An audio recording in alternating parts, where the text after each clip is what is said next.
So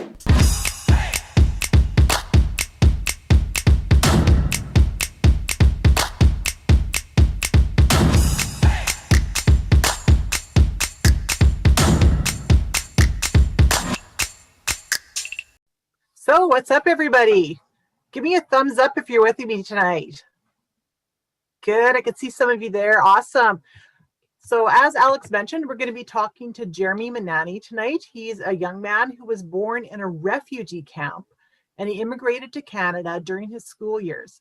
He's currently a youth pastor in Winnipeg, and a student, and a musician and a producer as he works at a studio that him and his friends started. Now, it's kind of cool how God has taken him from a refugee to a rap artist, and from poverty to positions of influence. So I know you're going to be inspired to hear how, with God's help, Jeremie has overcome the trauma of his past. So join us, Jeremie. We're glad to have you here tonight, and I'm so glad that you're going to get to share a little bit of your story. Well, this is so good. Thank you guys for having me. This is so fun. I mean, like, even that game, I'm sure you guys have been having a lot of fun over the last little while. So thank you for having me. Great to have you. So Jeremie, we're talking about overcoming. So I'm wondering if you could share with the youth what one of the greatest challenges is that you've faced in your life. Right. Well, it's always an interesting question because everyone goes through so many things, but where my mind goes automatically when it comes to that specific question, I was kind of like, I was born into a situation, you know, it's not like I asked for or anybody asked for it, but I was born into a family that was very affected by a genocide. And so I was born in Rwanda, in a refugee camp, as you mentioned, Galen. But in a family that had been affected. And so all of my older siblings were old enough to have known and recognized what was going on during that time. And so I was born in 98, 4 years after the Rwandan genocide. And so where I was born was in a refugee camp, which had a lot of misplaced people. And of course, within that family was a mother who was a single mother, and who had also been through similar struggle, or even suffering, I would call it, about 22 years prior to 94. And so here is a woman who had lost everything at age 14. And then 22 years later, when she grows up, and then 94, everything happens again, and she loses her husband and some of her kids. And there is now a mother who is struggling to raise up 7 children on her own 4 years after a whole genocide. And so it was quite an interesting way of growing up. I mean, for me, it was all I knew. And so on one hand, you have struggles that are quite hard, considering that we often ate like once a day.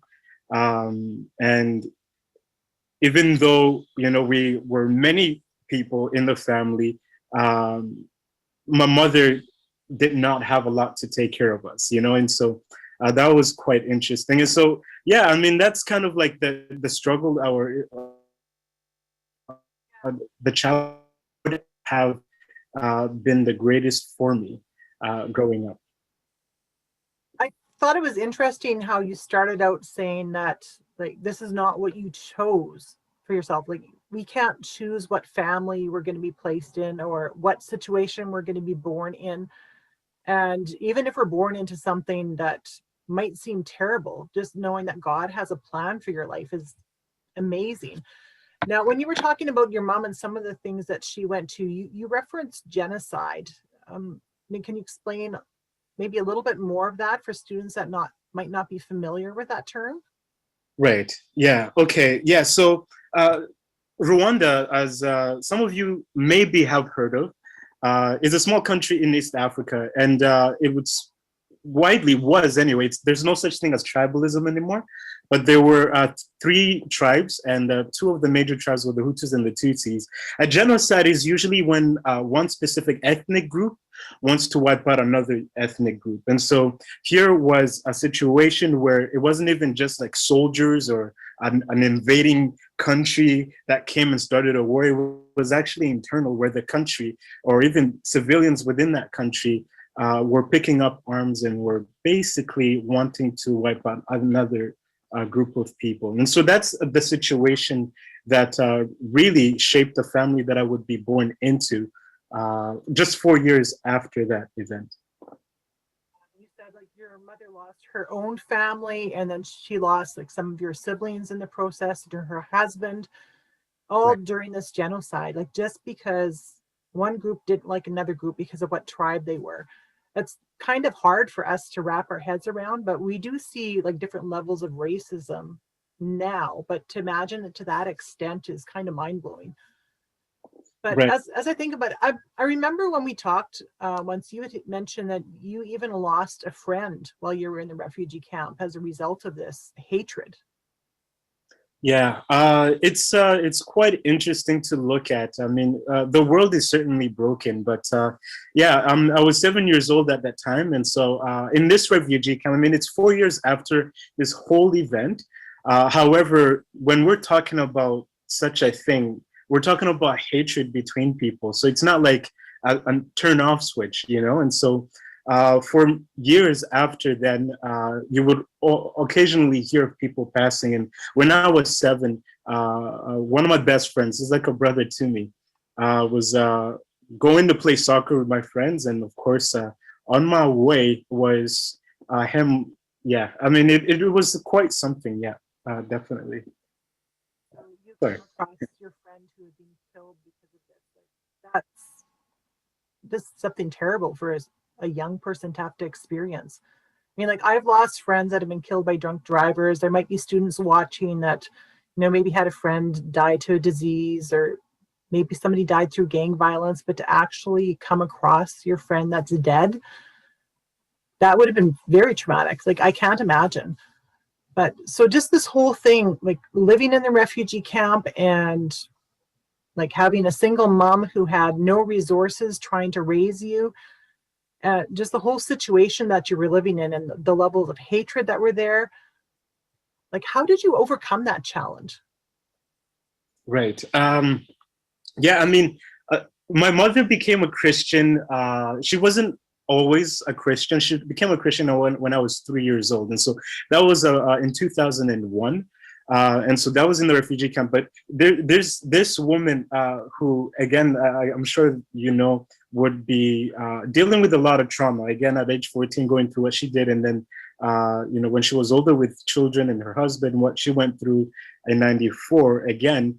But so she was dealing with a lot. But when she tried out Jesus, it's an amazing story. When she tells about her salvation story, it's quite incredible. But without going into too much detail, she claims that it is this experience that she had with Jesus that was able to give her the answers that she wanted, and even the peace. There's such a peace that comes from that. And so prayer was a big thing. When she became a Christian, it was one of those radical like experiences where a person will go on to love Jesus, and to a certain extent, I mean, to an extent that didn't even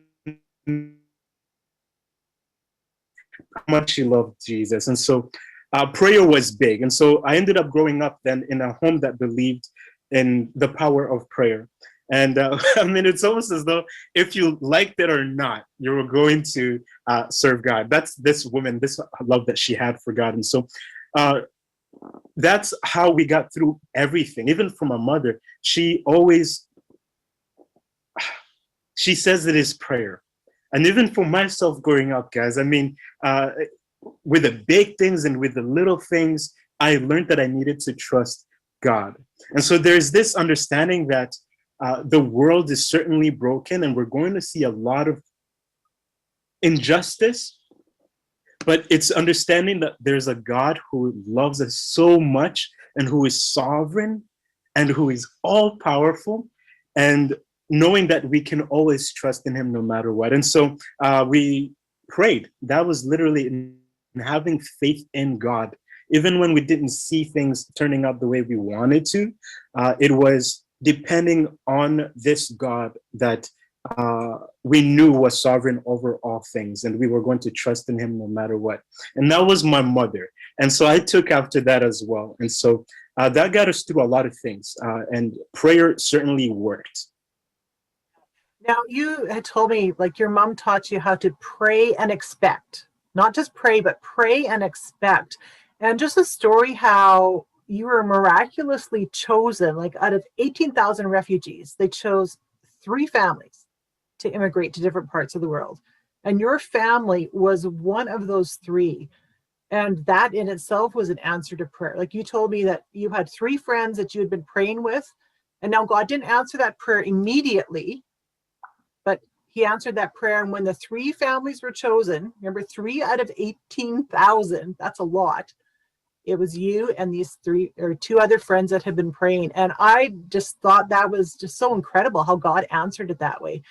And as you were talking about your mom, like in this situation, just the fact that, I mean, she's praying and she's expecting and she's believing, but God didn't answer her prayer right away.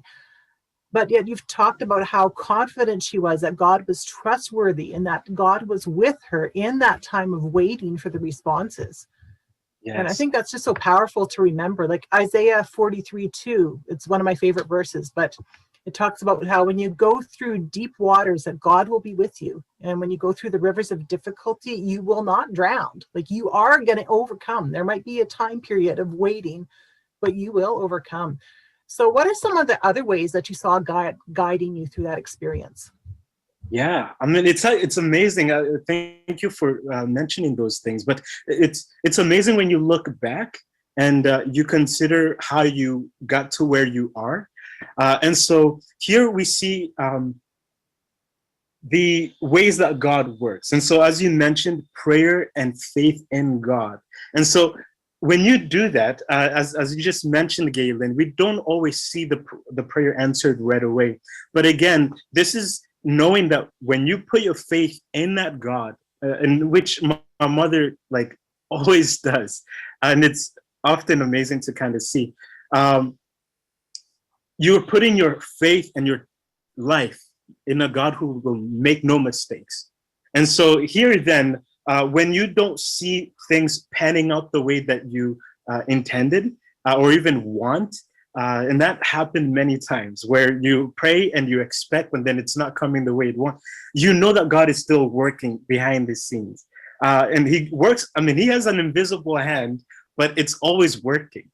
And so I kind of asked as I grew up, and I wanted to understand, why was my family picked out of those 18,000 people that lived in the refugee camp, and there was 3 and we were chosen. I was very curious, and it turned out that it was the families that had nothing that they could go back to. And so we were in a refugee camp, and only 3 families could be, chosen to immigrate to a better country. And all of the rest would be sent back to their homeland, which is like Burundi, Tanzania, or other areas like that in different parts of Africa.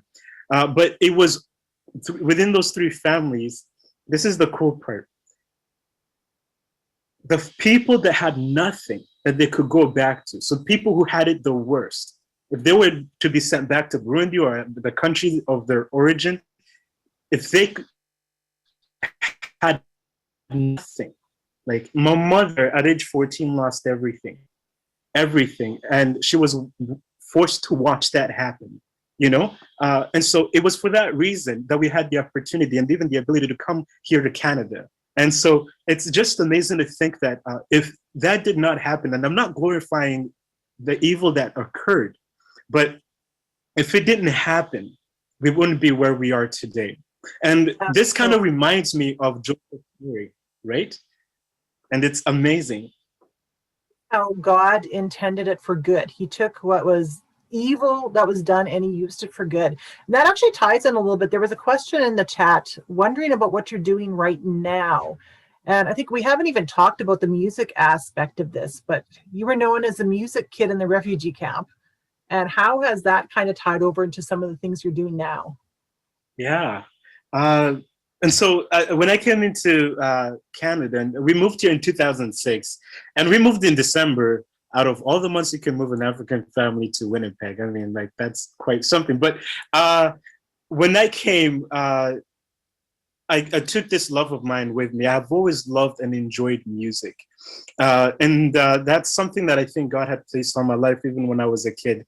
But when we came here, I learned that this is a tool that I could use to not only encourage other people that I knew were going through some things that I might be able to encourage them with the story that I was given, but through the medium of music.